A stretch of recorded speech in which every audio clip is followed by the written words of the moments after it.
Just getting started or feeling stuck? Wherever you're at, the VO Dojo is here to help you take your voiceover career all the way. Get the training, support, and connection you need to guide you every step of the way, from I don't know to working pro.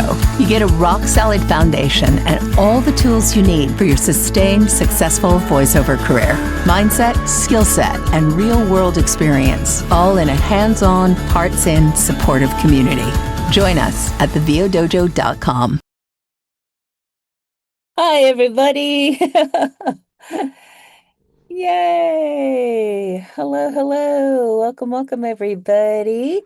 It's the December Ask the Sensei. I think I'm preaching to the choir here, but I'm Tish Hicks. I'm the Master Sensei of the VO Dojo here in Burbank, California. And this is our free monthly Q&A that we call Ask the Sensei. So I invite one of my esteemed voiceover colleagues to join me in answering your questions. So we are here to help you move forward with any questions that you have about where you're at in your voiceover career, where you'd like to be. And I'm super excited to welcome my friend and colleague, Martha Kahn. Here, she has so many layers of experience in the business that I'm excited to have her share. And one of her specialties has become working with kids. She's been making a safe and powerful place for kids to step in and become a part of this business. And yeah, very excited to have her here. And Kelsey is here as our moderator with her cat's tail. But welcome, Martha. So glad you are here. Thanks, Tish. I'm so happy to be here. Ah, good. I don't know if anyone has got to listen to our 21 questions, Dojo 21 questions interview. Before we do this event, I take a few minutes to sit down with our guest sensei and talk about their basically their origin stories and philosophies and journey. So if you didn't have a chance to catch that, we can go. But oh, and let me tell you how the whole thing works, and then we'll have you introduce yourself, Martha, and share a little bit more about yourself, and then we will jump in with your questions. So yeah, this is all about your questions. So if you have questions today, yes, about kids in the business, but really about anything, because Martha also has been a manager, a voiceover manager. So any questions that you have, we'll put them in the chat. Kelsey will put we'll call you to speak them into the room. So yeah, and if you want to put in the chat where you're from, we always love to hear where you are from too. So Martha, hi. Tell us a little bit more. Anything else you want to share to introduce yourself? Yeah, well, thank you. First, I need to clarify I haven't been a manager. Oh, Yeah, no, I worked for 𝗟𝗟 Management for 7 years. oh, very good. I was her, well, okay. So actually, I guess I kind of was. I was her talent manager. So maybe that was the clarification. I worked as her talent manager, and so I would help her talent accrue jobs. So I would get them auditions and then Mhm. turn it over to casting directors. And I did that Yeah. for 7 years. So I learned the back end of the business that way. Mhm. But I didn't get the commission for being a manager. So Oh, okay. Well, there we go. Well, that's a good clarification. So you did all the things, and yeah. but I But learned the business, and that is what helps me in my present life being a kids coach, because I feel like I know what casting directors and agents are looking for. and that helps me work with the kids. So what I do is I have a business called Kahn Kids Voiceover, and I feel like um, I, I train actors. I train children to become actors. But I Mm. also work with kids who just want to play in voiceover. They might not ever want to be in voiceover. So my philosophy is, kids take dance lessons not to become the next big Baryshnikov, or they take piano just for the joy of music. I also invite kids to take voiceover just to play in voiceover because voiceover is an art and I allow them to just play. So it's both. And I Mhm. want them to have that freedom. And I think one of the brilliant things about when we talk about our work, the whole heart of the VO dojo is empowering people to the empower, aligning people with the power and possibility of their voice. And I think that applies to everyone at all of our ages. And I also find I'm looking forward to our collaboration so that when people call and say, "Oh, I've got a kid," then I'm like, Martha, because we're in line. What I find in working with people of all ages, and at the dojo we do go from 13 to 80, that there's something about creating a safe place for people to play and just remember sometimes as we move away from childhood, we forget that that is our imperative as humans, right? That is something that we're naturally gifted with, and we get separated from that. So I think a lot of the things that you talk about in your work with kids are is applicable to all of us in all of this. How we approach and yeah, it'd be interesting to hear. I guess we could do well, let's see, how do I want to do this? Usually it's just I'm going out of format because I'm interested in hearing. Oh, how about if we put something in chat if that idea resonates with you of reconnecting with playing fully and or feeling that it's not as shiny as it or as connected as it used to be. Yeah, Yeah, okay, we got you. okay. I wanted to say something on that. I work at an immersive experience right now, and you would be shocked at how many people are like, they show up and they're just, even though it's literally a playground meant for adults, they're just like, they're just like, don't know how to play. Like they Yeah. just don't know how to get out of that mindset. hmm Yeah. Good. Well, I think we have a great number of assembled and great people here. Hi, Kevin. Hi, Joanne and Andy and Doug. Great to see you and Deborah. Yeah, I love that this is that you guys are here and that this is something that's in people's rhythms. So, um, let's uh let's open up to some questions. What questions do you have? This is just something about the designer voice actor, of course. Obviously, I never met Martha before, so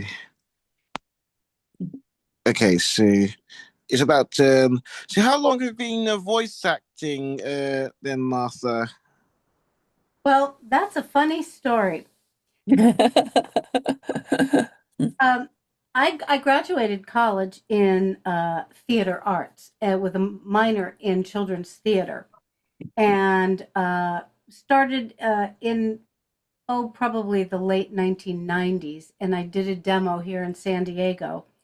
And I was working at Jenny Craig, and they had me do all of their internal phone systems. So that was a fun gig. And I had a client on the phone, and of course, as her counselor, as her Jenny Craig counselor, I had to ask her what she did for a living. And she said, "Well, I'm a voice actor and a coach." And I was like, really? I have a demo. Mm. You listen to my demo. So they were cassette tapes back then. And she listened and she said, we have classes here in San Diego. And it was, now, most of you probably don't know who this is, but her name was Penny Abshire. Penny and her partner, James Allberger, James wrote The Art of Voice Acting, which is a very, very famous book. Okay. And I started studying with them back in the early 2000s. And they became my mentors. I got involved with the Voice Conference, which was the very first big daddy of all voiceover conferences. Oh, lunch, yeah. Lunch. And so my model of coaching is based on James's book, The Art of Voice Acting. It's gone through many, many iterations, but I teach the ABCs of voiceovers. Kids learn the ABCs when they learn to read. I teach them the ABCs of voice acting: audience, backstory, character, and so forth. And so I've been doing voiceover since the early 2000s, late 1990s. And yeah, that's a long answer to your Great. And I think Deborah has a follow-up question.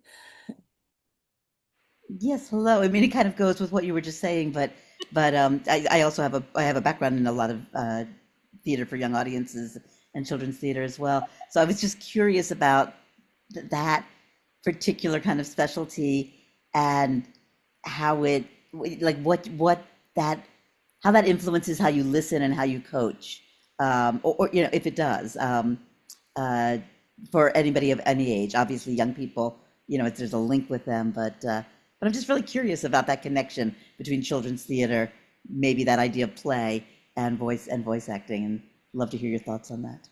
Well, that's interesting too, because when you get children, I have a lot of children who are in theater. One of my little girls is the lead child in The Grinch down at the Old Globe.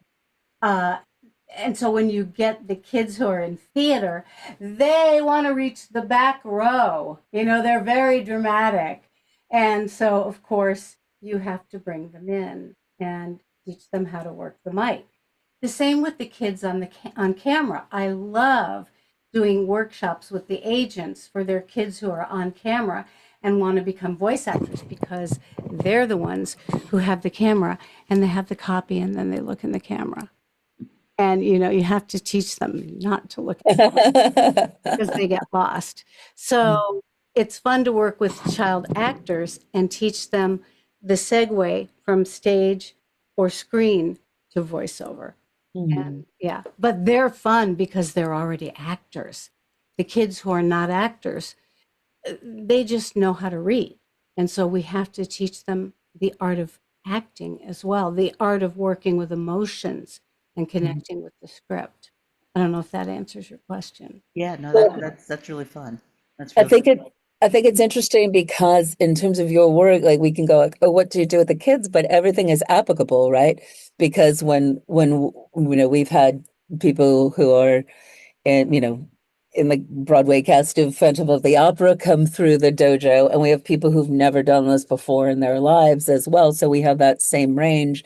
And how do we as performers take what we know from those, I call it like different sports, right? The different sports, if you're an opera singer or musical theater performer, then how do you adapt it to this medium, same skill sets, different medium. And then also, one of the things is sometimes when we talk to people at first, they're like, oh, I don't have any acting background. And I'm like, well, that's okay, because you've been alive as a human, right? So really, that's really the criteria for being an actor. Some of us spent a bunch of money on going to theater school and focused on that for 4 years, but a lot of times we have to deconstruct what you learned at theater school to get to this medium.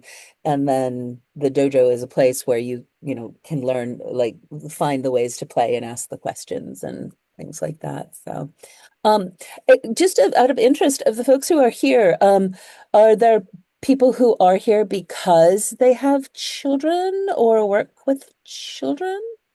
Not in this call. That's fine. That's good, and that'll help us. Yeah. Um, good. Well, if you do know somebody who's children, yeah. What other questions do we have, Kels? Yeah, so this is kind of a mixture of me and Andy's question. What do you find is the marked difference between coaching adults and children, and what are things you have to watch for versus coaching adults? Everybody asks me that, and to me, there's not a lot of difference. I've taught adults and in group classes, and I've taught kids in group classes and privately. I don't feel like the way I teach adults and kids is all that different, except for the patience level and how I talk. I talk differently to kids because they receive differently. Mm. I have pretty much the same curriculum with adults and kids. I play with them with 3 in a rows using my emotion cards. Mhm. How would you say this like this? Oh, that's my favorite one. Ants in your pants. How would you say that ashamed? How would you say that proud? I do the same curriculum, but different scripts. I still use the ABCs of voiceover. Audience, who are you talking to? Backstory, walking into the script, what is going on right before you open your mouth? What's the pre-life of the script? Character. Obviously, in animation, you get the character and then you work the character. But even in commercials, we work a character. Are you Tish the daughter? Are you Tish the wife? Are you Tish the girlfriend? Are you Tish the child? Are you Tish? So I do the same thing with adults as I do with kids. But it's how I talk with them that's different. So I think about that a lot, and I come up with the same answer. That's cool. I was so excited when you pulled out your cards, like, oh, we work with those too. Hey, Aren't they that's great? great. Yeah, I love those. I love those cards. Martha, do you know what brand those cards are? I was curious. Uh, I get them on Amazon, and they're Chronicle books, and they are called Feeling Flashcards, Planet Color by 𝗏𝗏𝗏. 𝗏𝗏𝗏 is the illustrator. Yeah. Okay, awesome. Yeah, but they're I wanted Feeling to drop the link. Flashcards, and they are extremely inexpensive. They are fun, and they're a great gift to parents with young children as well. Even Yeah. adults, I know a lot of adults that have a hard time identifying their own feelings, to be honest with you. Oh, totally. A lot of adults. Yeah. And I also work with kids that are neurodiverse, hmm and I get feedback from parents with the progress that they make with their emotions. And so it's a wonderful thing to work with neurodiverse kids. And casting directors are looking for authentic neurodiverse kids.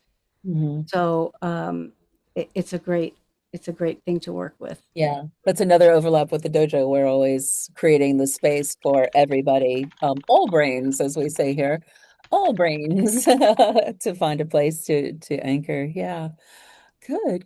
What other questions do we have? We can make some up, or we can start a Yeah. discussion. I was gonna ask you, what do you find is the process like for demos specifically with kids? Do you find it to be different at all, or do you feel it's pretty much the same? The way that I work a demo with the kids, first of all, they have to have been versed in commercial narration and animation. hmm After I do commercial narration animation, then I go back to commercials because somehow it all falls into place. And I'm amazed that some kids I wouldn't bet money on in the beginning, And by the time they finish the program, I'm amazed how they have progressed and are ready to make a demo. I will not make a demo unless I feel they're ready. They get a brand finder, and it's got a lot of questions on it, and they have to answer it with brands in mind, which is very hard for them. So I follow it up with an interview, and then I have a team. I call my team two Susans and a Martha. Susan Glow, who has the Glow Girls voiceover, Cassie and Sabrina Glow, who've been doing voiceover since they were very little, and now they're teenagers. One is in college and one is in high school, and they're amazing talent themselves. And Susan helps me write the demos, and then 𝗂𝗏 from Voice Tracks West is my engineer. And so together we have a great team. And I just do commercial demos, although one of my kids got hired from 𝗪𝗵𝗆, and they want her to do an animation demo. Oh, that's cool. Well, I think like being a mom of kids who haven't quite done enough voiceover to pay for their college yet. But when they were younger, like when my boys were 10, like 8 to 13-ish was sort of like primo age, and when opportunities came, they were booking like crazy. It also seems like once like if a agent knows that you have a kid, I mean, obviously they work with my teams, like, oh, I have a kid, an opportunity comes. But it seems like once an agent knows that there's a kid who knows how to do this, who can hold themselves well, then when opportunities come for kids, they get them, right? Meaning you don't necessarily need to have a demo to be getting animation opportunities, because if you're a kid in this time age, or maybe I'm mistaken. We're going to do our first animation demo, but most kids don't need an animation demo. Right. Once they get an agent, they get more animation auditions than anything else. Yeah. But I think a commercial demo is necessary. I like them to go on Voice 123, which is free for them as a practicing ground. All my kids have to build a home studio. Excuse me. Larry Hudson is a great resource. Larry builds all my kids' home studios, whether they live in Georgia or LA. He can tell you what materials to buy, and then he can have you build it virtually, as long as they have somebody who is crafty. He can help them buy the equipment and then help them install it, as long as he can talk with somebody to build it. And then Larry also teaches Adobe Audition and Audacity. So my parents have to learn how to do that so that they can get on Voice 123, and we help them through that process. Natasha 𝗪𝗁𝗆 did a webinar with my kids a couple of years ago, and she says she doesn't need to do it again. Things haven't changed that much. And I send them that workshop on the tag words and what to do for Voice 123. And I have kids who've gotten 12 jobs their first year on Voice 123. So I think that's the other thing, whether you're a kid or you're adult, like wherever you are in your career, creating the discipline of, just as you would go to skating practice or something like that, let's do the auditions, it's not when you want to, it's that you are going to, like creating the discipline to approach it as a business rather than, I don't want to do that today. Like, how do you, I guess that's an interesting thing. Because you don't want to force kids. Like, I didn't force my kids. In fact, my kid, I always tell the story, when people are like getting anxiety filled and stuff, I tell the story of my younger son, who's 18 now, but when he was little, opportunities came, like an opportunity to come, and there was one for being the voice of a plushy toy of a pug. And I was like, oh, you love pugs and you love to sing, so this would be great. And so he's like, yeah, okay, I'll do it. And then just kind of went down, going over the information like I would, reading corner to corner of the information of the audition. I'm like, okay, so it's a pug, and you'll need to sing this song, so we'll have to learn that disco song. Um, so it pays $750 when you book it, and then this and then this, and he's like, wait, so like, how many other people are going to be auditioning? Will you be mad if I don't get it? And like, he just started, like, I was like, oh my God, you're such a fucking actor. But but he started psyching himself out rather than finding the joy in it, and it ended up that he got himself really upset, and I was like, sweetheart, you don't have to do this, like, it's fine. And then later in the afternoon, he came into my office where the copy was, and he came in and was like, and walked out with it.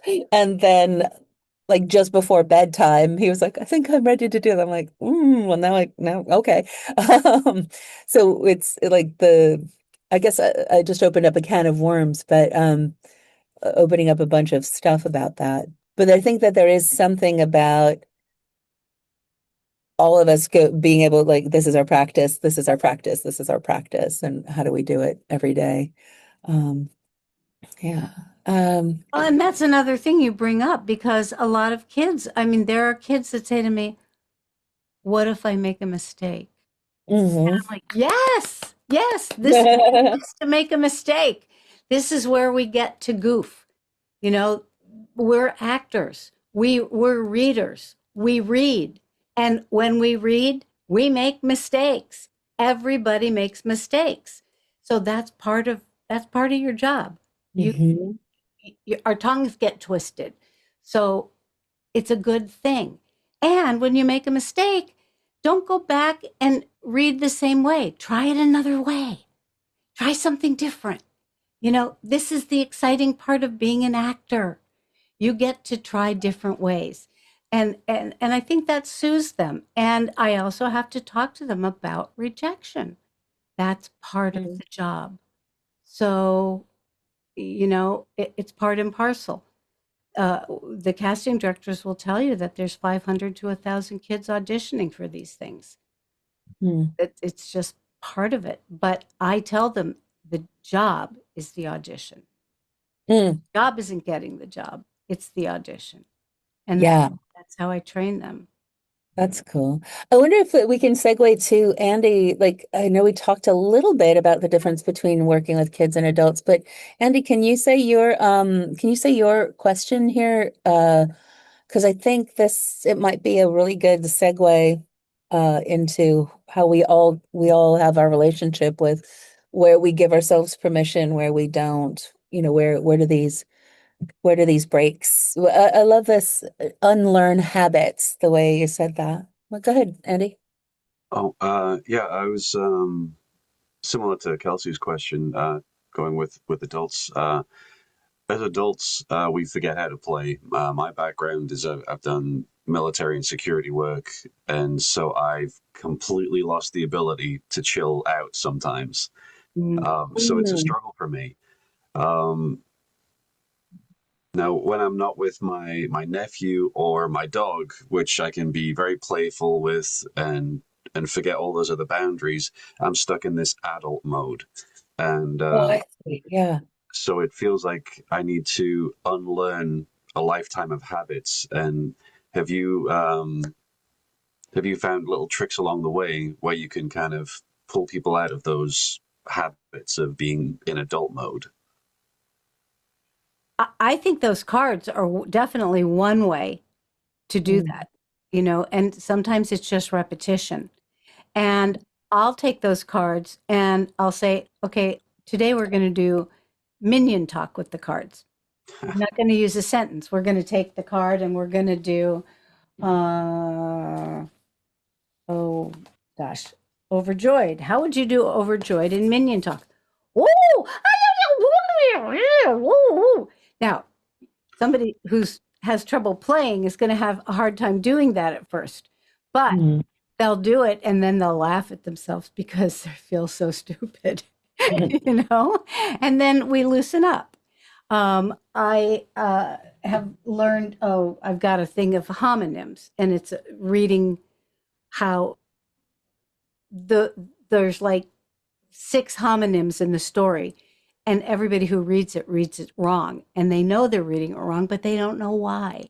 And it's because the homonyms are said different ways, like Mm. does and does, or read, read. Mm. There are things like that that just break the ice. And so, and just little things like that that make it more fun. Yeah, I think what you said, Andy, too, is also to notice notice what you have been conditioned or trained for, right? At the dojo, we work with people who have military backgrounds, and a lot of it is like you've been trained to we want you to do it, do what you're here to do it with a collective mindset. We don't really want to hear what you have to say, right? So and then I love what you just said, like, and with security, like it's not a playful thing. Hey, look, there's a threat. Wow, right? But so just recognizing, and this is, this goes to, if you've been doing opera, or if you've come from broadcast, or if you come from a very sometimes people come from an upbringing like, well, that was not how we did things. Yeah, but just to notice that, and I don't know, I guess I would say, how can you become your own dog? If that makes sense. Like, if you know you can go like, hey friend, what are you doing? Okay, let's get, what are you doing? What are you doing? What are you doing? That if you can go like, hey, it's some coffee, Andy. Ooh, let's play. You want to play? You want to play? You want to play? Okay. What can we do with it? What can we do with it? Oh, let's go get it, Andy. Go get it. I don't know, just make up some scenario where you are comfortable, right? And give yourself permission. That's a couple things that here's some things that we do at the dojo to encourage playing fully, because play fully is one of the rules of the dojo, is one of the rules of voiceover at the dojo. But I think Andy, we explored this in the launch pad, right? Your giant permission slip. In When we're working on commercials, we say put post-its up everywhere that say yes, yes, yes, yes, yes, yes, yes.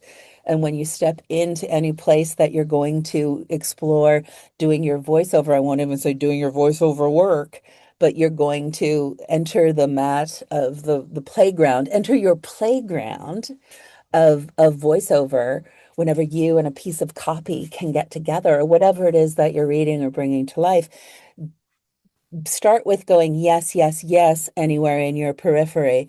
And then when it gets to things like doing animation, we encourage you to make the biggest physical representation of a permission slip with the wackiest, most colors, textures, everything on it, lights and feathers and glitter, and like just physically make something that goes uncomfortably out of your comfort zone.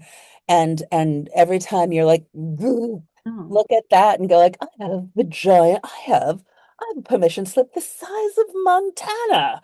Look at that, right? And then just yeah, how can you shake it up? How can you shake it? Because you can play, right? Mm. So it's just a matter of like, maybe you could even, I'm just making shit up now, but maybe you could have a martini shaker or something, or a Yahtzee cup or something that you go like, ooh, I'm feeling a little stiff. I'm gonna shake it up. I'm gonna, shake it up. You could, put equivalents of, of the emotions on the dice. I'm totally just making stuff up now. But a 1 is this, a 2 is that, a 3 is this, and then, shake it up.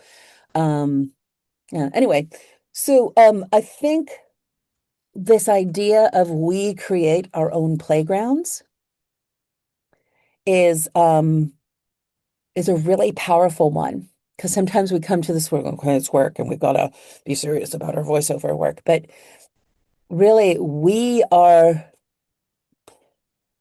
how we approach this work is one of the things that we do have control over, right? There's so much that's like, all right, I'm sending my audition in. I have no idea what's happening. But what we do and how we approach it for ourselves and how we create the space to do this work is totally up to us. We have complete control over that. And so when you're feeling like mm, permission to play not granted, um, imagine that you saw a little kid who had a playground that was like a broom closet with a bucket in it and this much parameter to play, right? A playful kid would be like, yeah, let's go. But how can you go like, oh, we need a little more space to play. Here's a toy, here's a thing, here's a slide. So it's that combination of giving ourselves permission and continuing to enrich our environment, right? Dating myself, put another tube on your habit trail if you were a hamster. Right? What else can you do? Yeah, I don't know if hopefully this is resonating for everybody. I think this is really a cool segue of remembering what kids are about. So yeah, what other questions do we have? What other questions do you Rich, I don't know if you can speak, but I saw that you said you have a comment. Yeah, I do. Hi, everybody. have? Good to see all of you again, the ones that I've known before and meeting new friends. Hello from the mountains of Idaho. Yay! So Andy, in addition, I sent Andy a link. Anybody that's ever been to the fish market at the Pike Place market in Seattle, those guys are just crazy nuts. And they have this whole philosophy written on how they play as adults called the 𝗏𝗏 philosophy. It's really a great read, easy, fun. So that's one thing. But the other thing is, well, before we go on, can you explain, if we haven't been to the Pike's Place, what happens at Pike's Place Fish? I know the market, but what happens there that you make it think of the playfulness? Like could you describe what it is or how Tish, the experience is? it's hard to explain it without having the visuals, because here you've got all these fishmongers that they work in fish every day. The smell, the cleaning, the scales, the slime, whatever you want to call it, right? And it could become a very mundane, very task oriented, operation. But it's in the Pike Place Market, which is a big tourist attraction in Seattle. And these guys come from all walks of life, and they have learned to interact with the customers and play with the customers and entertain the customers, all while making their job of working with fish day in and day out not only tolerable, but extremely enjoyable. And if you Google the 𝗏𝗏 philosophy or the Pike Place Market, it's YouTube it, there's stuff on it. They just have a great time. Like they'll have like a monkfish, and you know what the head of it, the mouth of a monkfish looks like, right? They're horrible. They'll have it in the ice, but they've got a string through it that goes back behind the counter. And when people are pointing at the monkfish, they'll pull the string and it'll make the head, the jaw move, the head move like it's talking. And they'll say something like, "What do you want? What are you looking at?" That kind of stuff. So that's one thing. But Andy, what I was going to tell you, and for everybody, I work out with different peer groups, like at least twice a month. And with one of the peer groups, one of the things we do is we select, we do our scripts that we want to read and then get the feedback from our peers. But we always wrap up the hour with an exercise where somebody picks a script, like Tish, you would pick a script for me, and Doug is going to say, "All right, Rich, I want you to read that script like a pirate," or "I want you to read that script like Katharine Hepburn," or whatever. And it just gets everybody out of their own heads. Yeah. And not only does it help you get out of your own head, but it also helps you discover brand new character voices for video games or animation or whatever. Because you never, even though you might do a horrible Katharine Hepburn, now you've got a whole new character that you can work with. Yeah, So that sounds like the way you just described that was like the equivalent of like throwing yourself a ball. Like what you just described is like, okay, Andy, here's your thing. Go catch it. yeah, Go be a pirate. Go get Go it, be boy. yeah, that's great. Thank you. you're That's welcome. fantastic. And Thanks, Rich. we all have the capacity to do this. Like we don't have to wait for permission. We can make stuff up for ourselves. We can get somebody else to do it with us. Doing it together is always more fun. Yeah, great. That's fantastic, Rich. Love that. And I'm now I want to go to Seattle. Yeah. It's a fun place to visit. So I've got a jet, everybody, but I just wanted to Oh, like thank you drop that for in there. being here. And Yeah, awesome love to see you. love sitting in and listening, and it's always great to see people that I know. Doug and I have known each other for a few years now, and it's always great to see Doug and Yeah. everybody else. So everybody have a Merry Christmas. Awesome. Thanks, Rich. See you Bye bye. soon. Yeah. What other questions do we have, Kelsey? Yes, let's bring up our friend Kevin Petito. Evan Petito. Hello. Hello, Miss Hicks. Thank you for the opportunity to be here. I appreciate the Yeah, invitation. my pleasure. My question, and if it's off topic, please let me know, but I guess it can go for children or adults. But when, it's funny, Tish, because I've mentioned that you and I met 9 years ago, Hmm. and you were the very first person I ever took a class with, and I went to your school. But it was 9 years ago. And I've not worked in the voiceover industry, but I've studied for several years. And so now I'm about to finish a commercial demo on my own. But Hmm. I was wondering if I could ask, even if it is for kids or adults, what are the next steps for people that would like to enter the industry? Like you mentioned Voice 123, but I was wondering about like the agent part of it or what are the thoughts one should look for if they really want to get serious and start to do it professionally. Yeah. Well, this is exactly what we're talking about. That's a great that's the question that's on your mind. So there's no right or wrong here. Oh my God, that monkfish is hideous. Oh, sorry, I'm looking at look at that scary monkfish. So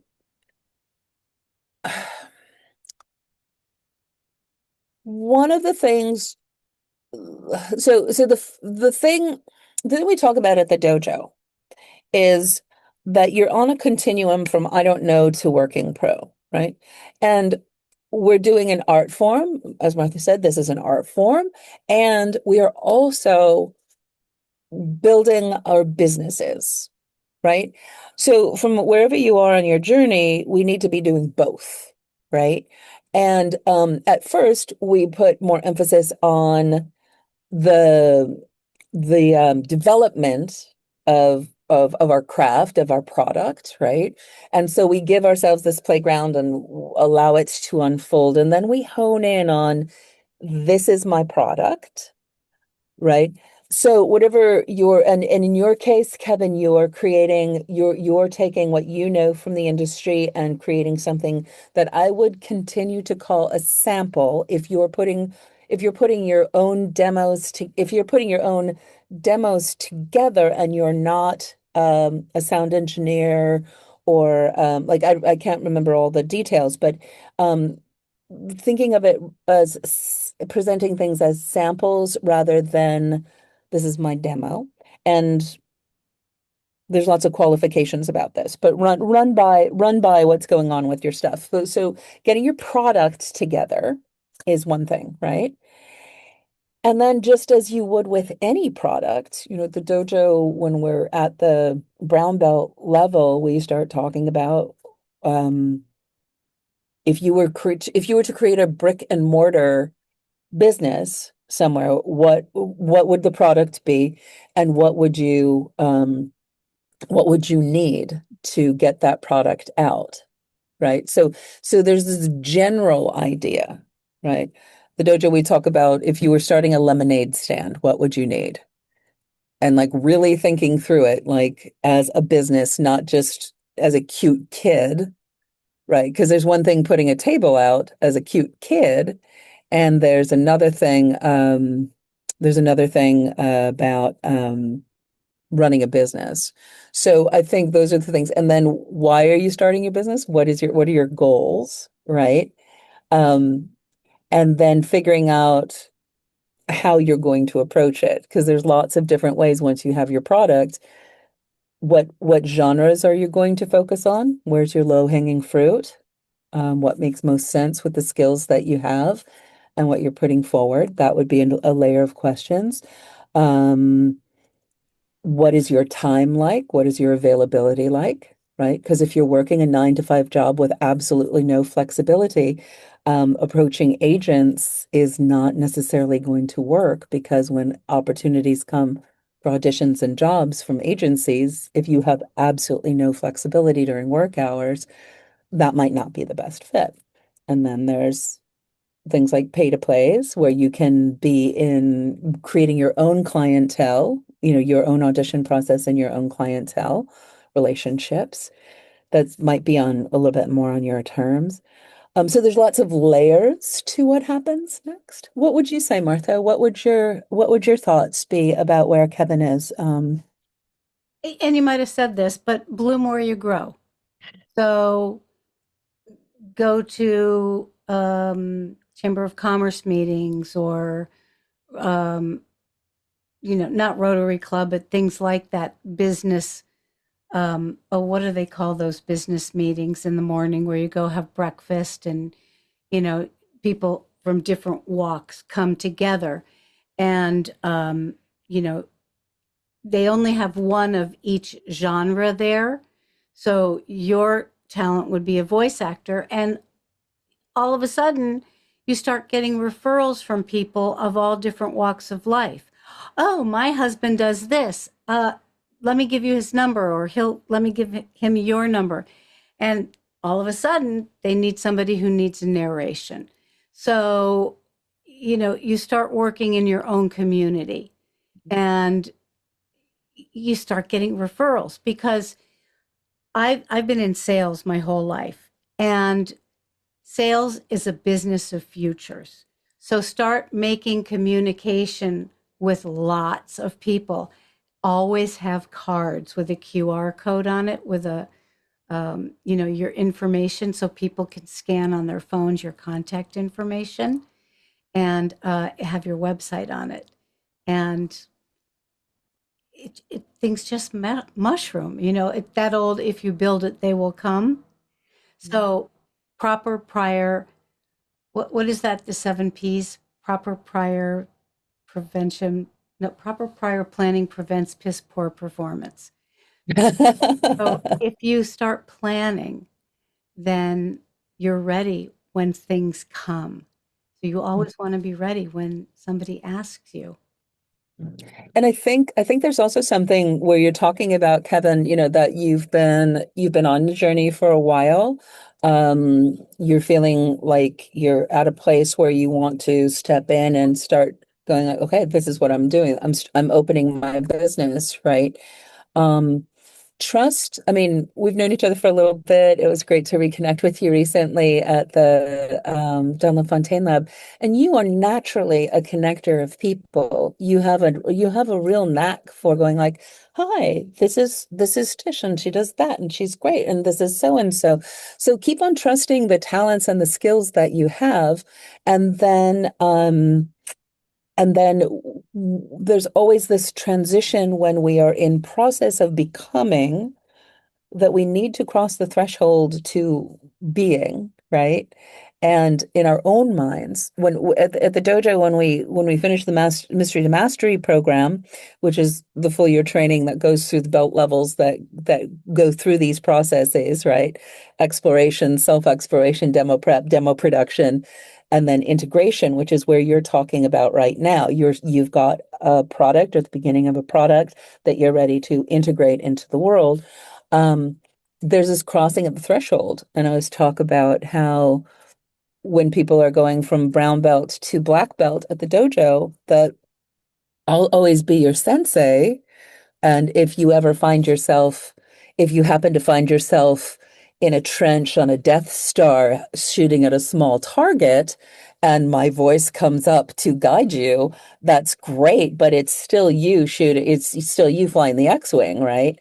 So, and then when we cross into nth degree, which is our working pro division, we are colleagues. You might have, just be starting your business. I've been in it for 30 years, but we are colleagues. You can book a job just as easily as I can. So that's a mindset thing. Also, at this really interesting place of beginning our business as we've been developing our skills. So,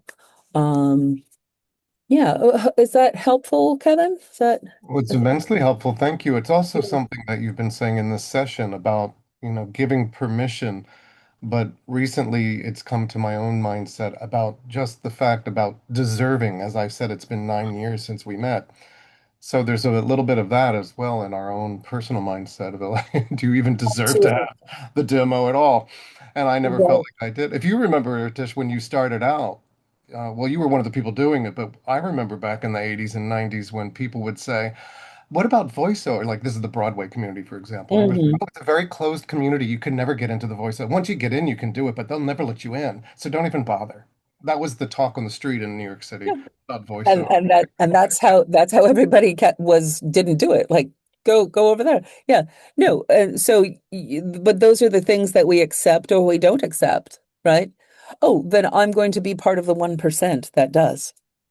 Oh, okay. Cool. So, say, how do I say this without sounding like a humble bragging douchebag? But I don't mean to say this to be a humble bragging douchebag, but I have had a career that has been blessed to be part of the 1% of SAG that is making money, and I have a pension and I have insurance. And I don't say that to be a humble bragging douchebag. I'm saying I am grateful for every millisecond, and that continues on with my career. But we have to, and there's been times in my career where things were going like, "Roar," and I had to go, what's going on here? And get back to, wait, what else do I need to do? How do I get back in that flow? But everything really starts with mindset. Everything really continues with mindset. And it's not an easy thing to be a voiceover artist. It's not an easy thing to be an entrepreneur, but it's a lot better than a lot of other things that you might need to do for money. So it really is. So the thing that you just said, Kevin, is it doesn't matter what business we have or how much we've studied if our relationship with ourselves, our foundational relationship with ourselves is not giving ourselves the job or not thinking that so that's a really interesting. That's why everything we do at the dojo starts with that internal work first, and then we build from there. So yeah. So we're Beautiful. Thank you. oh yeah, no, my pleasure, my pleasure. And you know, we can talk, like hop on a voiceover once over and we can talk. Yeah, I think maybe we're 5 minutes from the top of the hour. Kelsey, you want to do how we keep in touch and what's coming up? Okay, well, we have our um, Con Kids, Kids Should Do Voiceover class coming up in January, and that should be a great time. It's a great gift for any like grandkids you might have, or like like just a goofy niece you might have. They might really enjoy just getting to play, and like it's like a new format of a playground almost. You know what I mean? And it's totally virtual. That's January 25th, right? January 25th. Um, and then we also have a few fight clubs coming up. And Fight Club is our working pro workouts that bring together top-notch talent and decision makers who hire us. Um, Yes. mhm. We have DB Cooper coming up. She does a lot of work Oh, on, baby. I know, she's wonderful. Like Skyrim Online with ZeniMax Studios. We also have animation with 𝗚𝗏𝗧𝗏 Nia. She's incredible. Every time I work with her, she's just such a pleasure. We have promo with 𝗟R𝘂𝗀𝗀. He works with NBC, Universal. Treat yourself and get in front of these decision makers, because I know, like, like spectating can be very passive, but we make it a very active experience. And also, when you go to these conferences and you go out into the world, you can be like, "Hey, remember I was in the class. I asked that question about directing." It creates an immediate connection. And I, just from spectating, made a connection and have my shoe in at an agency. So, Mhm. Yeah. yeah. And if you are a working pro who's demo repped and booking, we have you can apply to be on our roster for being a player at Fight Club. Um, and then Launchpad and Workout, which is our foundational class, you should do voiceover Launchpad and Workout, is coming up January 10th. So we have some spots available there. And yeah, I think that's, and then Martha, anything else that how do we keep in touch with you in general? Um, and anything else that you'd want to share in closing? I was just putting my link in the chat box. It was so great to meet all of you, and I wish you all a happy holiday. If you have any kids, I would love to meet them. And Tish, I am just so honored to be here, learn a little bit more about your dojo. I just love your philosophy and your energy and how you make voiceover a positive affirmation. That's a beautiful way to put it. Thank you. That is really exciting because what we do is not easy. And, putting it into a mindset that is affirmative is really exciting. And I honor you and Yeah. all of you for that. That's really great. Well, I feel like the way that we approach the work is very similar and resonates. So I'm super excited about this collaboration and literally making it for all ages, because we've been like 13, we can handle cool 13, we can handle you, but now we'll be able to open it up for everybody having this collaboration. So Well, yeah. my philosophy is teaching kids how to say, yes, I can. Yeah, that fits in. Yeah, very good. Really quick, Tish, I want to give you a shout out. Tish is going to be at That's Voiceover Career Expo as well, uh, Mm. teaching a class and then on a panel. So if you haven't bought your ticket, it's completely virtual this year. So it's a great opportunity. As I was saying, like, get in the room with those decision makers and then meet them at TVO. Yeah. So, People are doing the things. All right, everybody. I'm so glad you're all here. We do this the first Wednesday of every month. Let me check. Is January going to be the first Wednesday? We might be the second Wednesday. Not sure how that falls. pending. Yeah. So it'll either be the first or second. And then on the third week of January, or the third week of the month, we also do a free informational webinar or workshop called Get to Know VO. So put it on your calendar. We're here. It's always just you, but you never do it alone. And the reality of doing this work wherever you are on your journey is that it's increasingly isolated and solitary. So the dojo were really about how do we amplify our individual efforts by coming together and collaborating and be part of doing it in community. So yeah. So thank you all for being here. Martha, thank you so much. Kelsey, for keeping everything flowing. Thank you for your great questions. I hope it's inspired other questions, and I hope it's inspired you that whenever you're feeling like I can't or I'm stuck or is this okay? Just say yes. Yes, it is. Yes, it is. And see what happens. See what happens. Turn it around and say yes to yourself and see what happens. So yeah, say yes, I can. Yeah, there we go. All right, friends, thank you so much. Have a fantastic and joyous and playful holiday season. I know it's really easy to get super stressed out. And don't do that. See what happens if you don't. Have fun. All right, thanks everybody. See you soon. Bye.